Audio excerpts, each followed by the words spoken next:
three things that I live my life by. I call them the three pillars, but every club I've ever run, I live by these three things. And it occurred to me it's the same thing businesses run by. And let me tell you what I mean.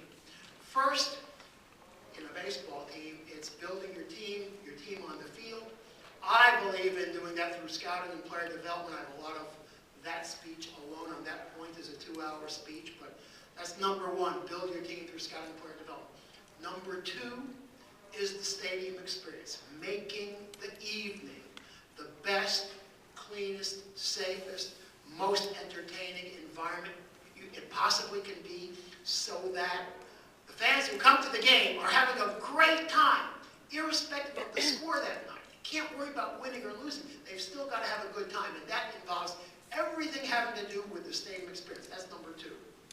And then number three, for me, is the elaborate program of community relations that teams are involved in all year long. And the reason for that, sure, every company that is a responsible corporate citizen has an active community relations program. It's the right thing to do if you're a responsible corporate citizen. But in business, it's also the smart thing to do. And here's why.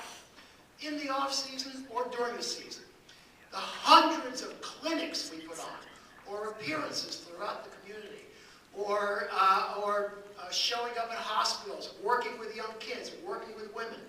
All these things are smart for our business because it's the way I reach my customers when they're not sitting in the ballpark watching the game, when they're not at home watching my game on TV. I'm still connecting with my customers. I'm still getting my message in front of my customers. So, community relations is the right thing to do, but it's also the smart business thing.